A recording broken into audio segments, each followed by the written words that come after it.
afternoon, ladies and gentlemen. We are today Saturday, August 16, 2014, and welcome to each and every one of you whom are watching my video. Welcome to my subscribers. And today I wanted to bring three different topics for you. And the topics that I wanted to discuss are Haiti within the Caribbean, Haiti, a country divided, Haitians, and the endless discrimination that we face. Following not only my book review, Exile to Brooklyn, if you have not watched that particular video, please make sure that you check it out. I don't only do a review, but I also address certain very interesting points that the author talks about. And I also want to tell you guys that I did an interview last night with bizhaiti.com.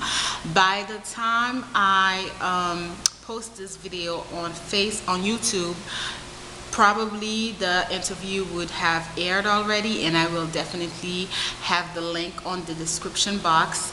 Those of you whom are interested into hearing about the youth agency, how I started out in Haiti, a little bit about like my journey in the country, feel free to check it out. And I wanted it, all of these topics, we will begin. Let's talk about Haiti, a country divided, as a first topic.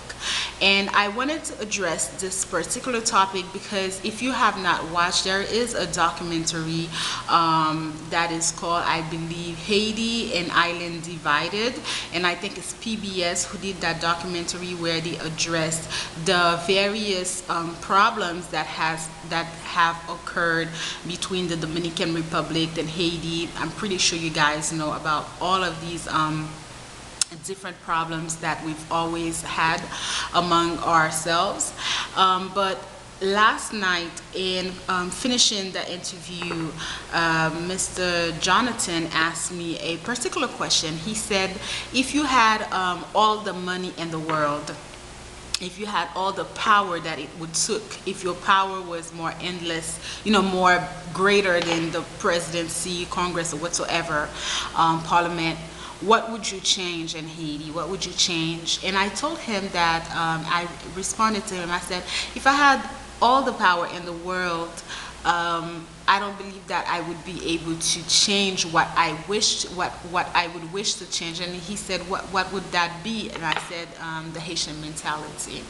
He said, oh really? I said, yes. I said to him, yes, I do believe that I would need to change the Haitian mentality. So we go into a little bit discussing why I believe that the Haitian mentality would need to change. Haiti, a country divided. Let's talk about that, and let's talk about why I believe that our mentality needs to change if we definitely want to see a change within the country. You cannot move forward if you have too many problems, if you have too many layers of the problems within ourselves. Before we talked about the endless problems that we face, the discrimination that we face, and all of the other things that associates with being Haitian, all of the things that associate, that make so many people not want to embrace that part of their heritage or that heritage that they carry on. We have to address the fact that within ourselves, within our countries, among us Haitians, there is a mentality that is prohibiting us, stopping us from loving one another, from loving ourselves, from loving each other, from embracing us Haitians. The mentality has, as I addressed this particular topic in previous videos on YouTube, you do find too many things going on within Haitian people. As I said before, the social problem that we have are too you do find different social problems in different countries. You find it everywhere.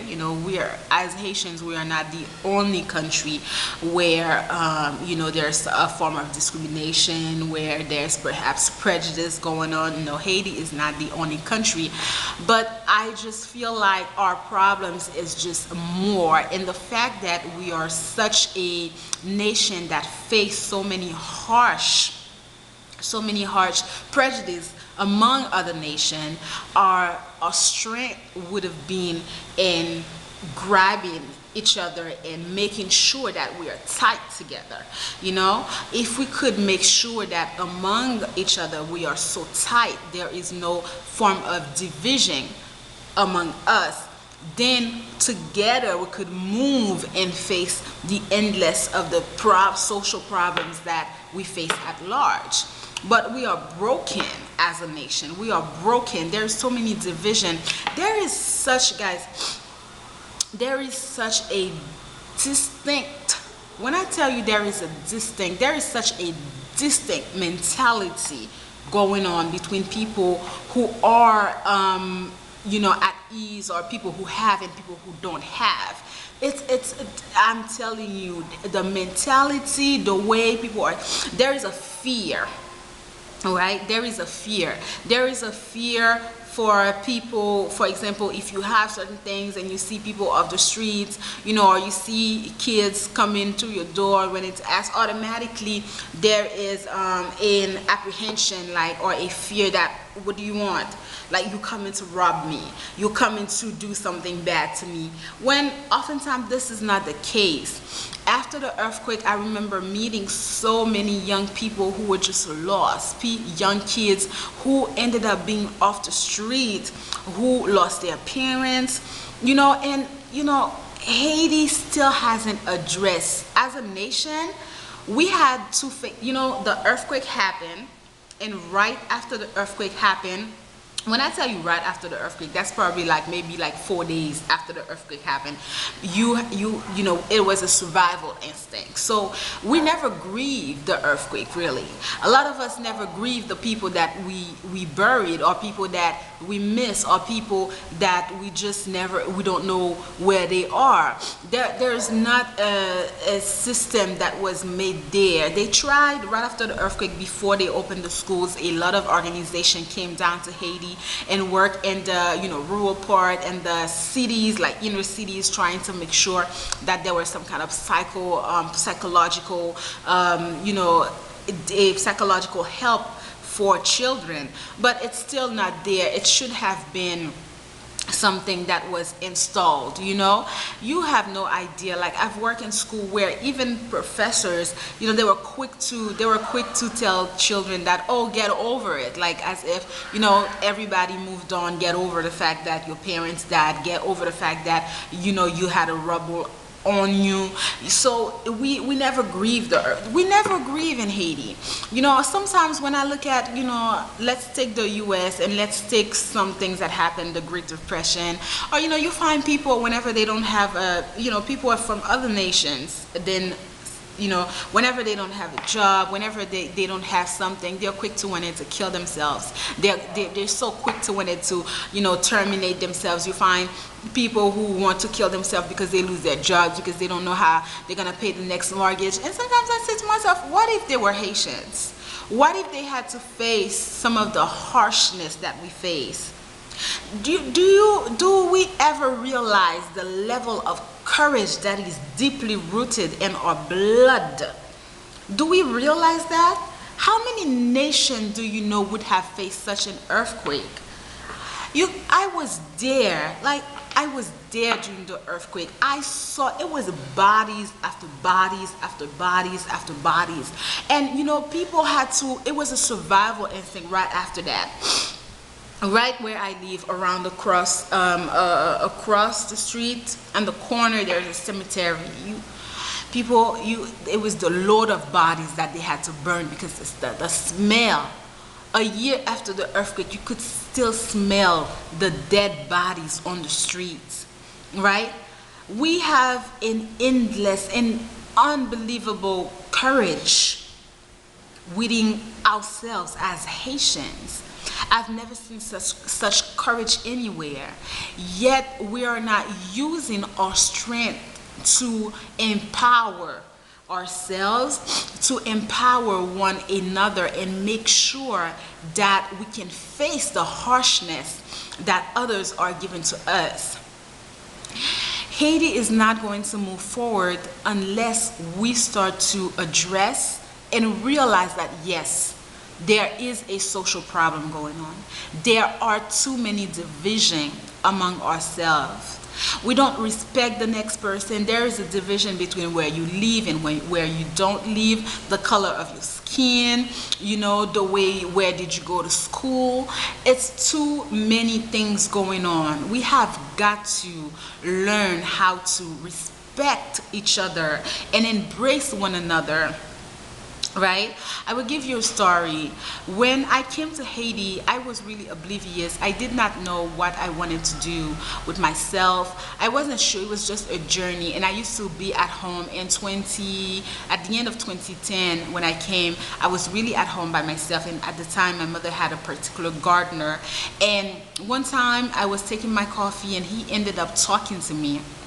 And I was telling him that, I wanted to do something. I was telling him that, I was trying to get a job and things like that. He looked at me, he said to me, you don't need to do a job. You can build something. He said, you can really build something by yourself. And he brought me my very first book. It's called Le Succès. I will bring it and show it to you guys. It's called Le Succès. That book, he let me borrow the book. And I copied the book in my particular notebook. And when I was through with it, I gave it to him. He said to me, you know what? You keep the book. Keep the book. It will do more good to you than to me. You can keep the book. I used that book when I worked at the University of Fondois. That was the only book that I used. And I started to teach leadership at the University of Fondois. This man helped shape and mold my thought. And I remember one time I was telling my father about it, and he had a problem because the guy gave me the book. He was like, why would you take a book from the gardener? He said, oh my God. It was as if it was like the end of the world because I picked the book from the gardener. It was a problem. You see, weren't it for that man, I would always give this story. Weren't it for him having given me the book, having sat down, and he always talked to me. He always told me, and you know what? He used to tell me a lot of things, and I would sit and I would talk to him. But this is why I sit and I talk to any and everyone. There is no difference between myself and between the next person. I used to volunteer in this organization, and I fell in love with a women's group, and they fell in love with me equally. As we were working together, these women, they mostly live in a rural part of town, up in Micho and Guadeloupe. And they loved me so much that whenever they had their goods, like they planted things, they would bring things for me to my house, and they always say endless thank yous to me. But I always said, no, thank you to you, because you do for me as much as I do for you. We all have our skills. Give me $100 American. I won't know how to run a house with it. I won't know how to turn that $100 and run a household with it. Give one of these ladies, give them $20 American and see how they turn that. See how they live. How they live off of that, how they turn it, how they go to the market. They will know what to do. I won't know what to do. So we are all here to help each other. I help you, you help me. There are things that I don't know. So I never want my students or people that I work with to feel as if, there is a difference between us, or because it's just, for me, it's my job. I do for you, you do equally for me at a different level because of our past experiences, because of our background, because of different things, Maybe I don't know how to cook. I mean, I do know how to cook, but maybe I don't. Let's just say I don't know how to cook, but maybe you know how to to cook. Maybe you would teach me how to cook, right? Maybe you would teach me how to plant, right? This is the problem. This is the problem that we're having. And this is why people don't understand how my work can be done so easily. I will work anywhere in Haiti. I don't have that problem because there is no prejudice inside of me for the next Haitian man. As long as there is equal respect between you and I, then we're good, right? As long as you can respect my work and you can respect what I bring to you, then we are good, and I can respect what you bring to me. You call me ma'am, I call you ma'am too. You call me ma'am, I call you sir. There is no disrespect. We have got to learn that. Everything, people don't understand. I could decide to live anywhere in Haiti with no money because I am such a respectful being of another. But among each other, if I could find 10 Haitian people, I'm not saying I'm the best person, no, but I'm just letting you know to the layer of the problems. Until you break that, then you're never gonna have a problem. I don't have a problem. You know, I've been to people's house where the only thing that we had to eat was coffee in the morning and plantain. The only thing that I would always ask people when, you know, I'm going somewhere, they like, are there particular things that you don't eat or a particular thing that I said, no, anything that you give me is fine as long as I can get my coffee in the morning and it's good. So Haiti will not move forward. It will never move forward if we don't stop this hatred, this discrimination that we have within ourselves. Not knowing who we are, being oblivious to the culture that we have. You have to know who you are. People say, well, you know, I wasn't always like that. I struggled to find the woman that I was and to understand my purpose and my being and to be deeply rooted in who I was as a woman, as a Haitian woman, loving my Haitianité. You won't find an ounce of prejudice among me. No, I'm good with everything. This is what we need to learn, all of us, whether we are abroad or whether we are here, because your mentality, you take it anywhere. A lot of people are saying, oh, it's Haiti that's not good. But how many Haitian community are striving at the same level as other communities? Whether they are here in Haiti or whether they are anywhere else. How many Haitian communities are striving? Huh? How many of us are striving at an it level? Because at the end of the day, it's the mentality that has to change. It's not the environment where you are. If you don't change that mentality, right? When the Dominican Republic just the other day were doing their outrageous thing about the Haitian, you still had Haitian who were trying to cross the border. That says a lot about us as a nation. You still have them who were trying to cross the borders because they felt like anything was better than Haiti. And what are they subject to when they get over there? Not only over there, but how many of our people try to cross the borders to only get put into, you know, those camps. There's a book by Edwidge Jantika called Brother, I'm Dying. I urge you to read that book. Read it, Brother, I'm Dying.